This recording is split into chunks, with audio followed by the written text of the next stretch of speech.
Today on an all-new Marilyn, what's trending in 2021? Kasia Walasek unveils the hottest color of the year. Find out the easiest ways to sprinkle it throughout your life. Then discover the new direction home decor is taking when Ali Velji gives us a tour of this modern bungalow. Plus, it's the toast of the town. Sebastien Centner tips us off to some of the trendiest cocktails of 2021. And food for thought. Culinary nutritionist Trudy Stone reveals which foods to keep your eye on in the year ahead. It all starts right now.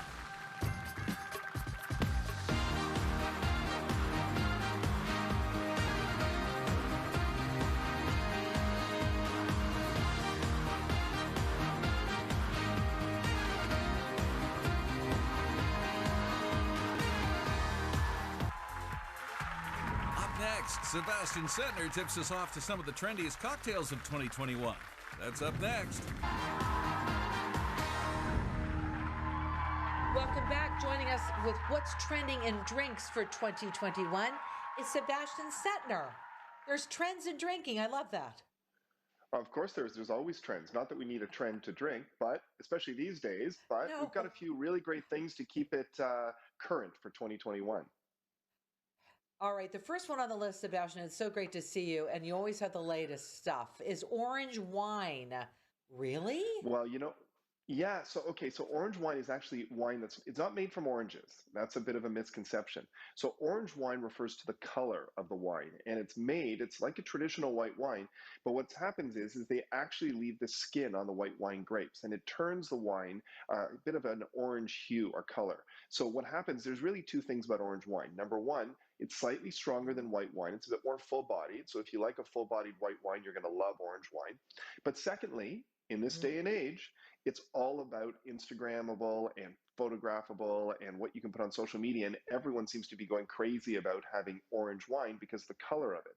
And so that's something that obviously adds to the aesthetic. So what did you want to show us with the orange wine, Sebastien? So I want to show you three ways you can use orange wine today. So first of all, the orange wine itself is just great. You can drink it on its own. You can put a little bit of ice in it, like a white wine. However, I'm going to show you tell you about two interesting ways. Number one, you can make a spritzer out of it. So just like you do a white wine spritzer, same thing, but you replace it with orange wine. And again, it's got that beautiful color and a little bit more full bodiness to it. But here's my favorite thing to do. What I've made here is I've made an orange wine sangria. So same as a white wine sangria, I've got some cut fruit in there, I've got a little bit of sparkling water, but you just see the tone of it and the hue, and it's just so colorful and bright. And it also, because the wine's a little bit stronger, if you actually marinate the fruit in it overnight, the fruit gets this really, really strong flavor to it that's really accents the sangria. Oh, what a great idea. It looks really beautiful. It is Instagrammable. You're right. I love it. Okay. The next thing is bubbly rosé, and that's been a trend with me for a long time. That's not even a trend. That's something I love.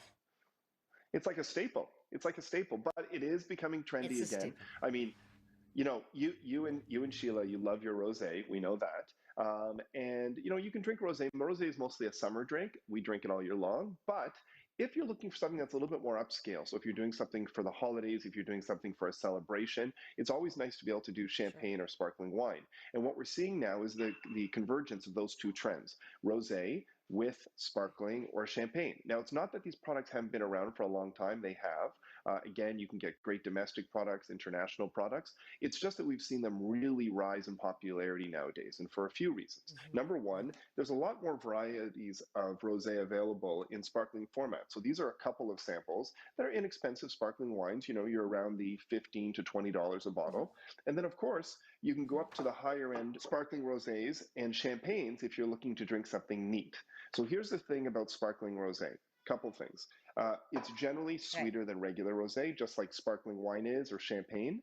So if you're going to drink sparkling rosé, I usually recommend that you do it also in cocktails. It's a really great alternative to using soda. So if, for example, you're making a vodka soda or something like that, just put a splash of sparkling rosé in there, and it adds a bit of color, but it also adds a touch of sweetness, which is really nice. Very good. I love that. All right. Now, there could be a very big divide between this, and I know you'll sell us on it. Canned wines. Canned You know what? wines?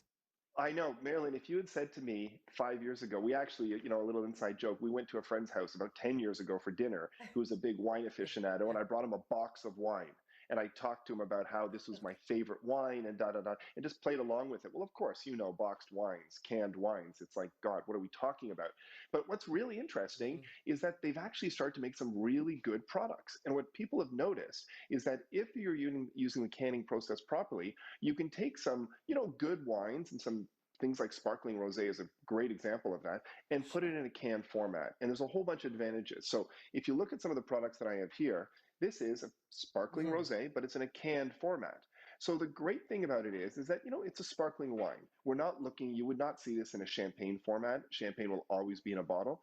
But when you're looking at sort of, your average wines and your average sparkling, you might as well keep them in a can. It's a great way to actually preserve them, in some cases better than a bottle, but also there's a whole bunch of other Mhm. advantages. Number one, it's single serve. So you can buy a 4-pack or a 3-pack or whatever it is. Well, you can open one at a time instead of opening the bottle and finding out that, okay, you're halfway through the bottle and you got to pour out the rest because you're not going to finish it that evening. So the portioning is really good. Mhm. Mhm. But the other thing is that with all the entertaining that we're doing nowadays, there's two other really good reasons why canned wines can work for you. Number one is because they actually get cold faster because the format is smaller, and they stay cold longer. So these, you can just throw them on ice. Mhm. They keep really, really cool. You can drink them out of the can, or you can just pour them from there, but it's a much better format for that. Okay. And the second reason I for it agree. is Yeah. that, and I mean, have you had a good canned wine yet or not yet? Because we'll have to get you some, and then No, we'll but convert you. you've converted me. It's my producer Tamara that's not so sure about it. But I get why, because it's portion control first of all, but it does keep things colder. And why not? If you got things like sparkling water in a can, which I have in my refrigerator, then I Yeah. don't waste a bottle. So it's the same application. 100%. Like to me, it's about applying some really great technology in canning and stuff to products that are Yeah. appropriate for it. You're not going to take, a high-end red wine or a high-end white wine or a champagne and put it in a can. But No. some of these sparkling products and white wines are great. And what you're finding is that now there's so much availability to them that you can get a really broad range of products. Like I have a white wine sparkling here. Actually, this is just a All white wine, right. yeah, sparkling. This is a rosé Yeah. sparkling. But then I also have the ability to find a really, really simple white wine. It's not sparkling, but it's also in a can. Okay. Last thing is at home cocktail kits and gadgets. Thanks, Sebastian. What do you want to show us? First of all, you Okay. always want to have a great bar kit. So now a great bar kit, really inexpensive, generally comes in 3 or 4 pieces. You always have your shaker. You definitely have something to measure out, so your shot glasses. In this case, it's a double size, a Hmm. half and a full ounce. Then what we have is a couple of tools that come with this. You've got a muddler. So a muddler is meant, so if you're going to muddle mint or raspberries or anything at the bottom of your shaker or bottom of a glass, it's a really great tool. You always want your spoon so you can stir up your Hmm. cocktails. And lastly, this is something that, again, this was one kit. I bought the whole thing for, I think, $19 online. But this is a little trick. These are Wow. little spigots that go in your bottles. And what these are is they're actually dosed. So these are 1 ounce spigots. So when you actually put this on your bottle of vodka or whatever and you pour it out, it's going to pour 1 ounce and then it's going to stop. And you'll have to turn it up and turn it down again. So this is a really Okay. great way. This is a bit of a restaurant trick, but I love to use it. So that's number one.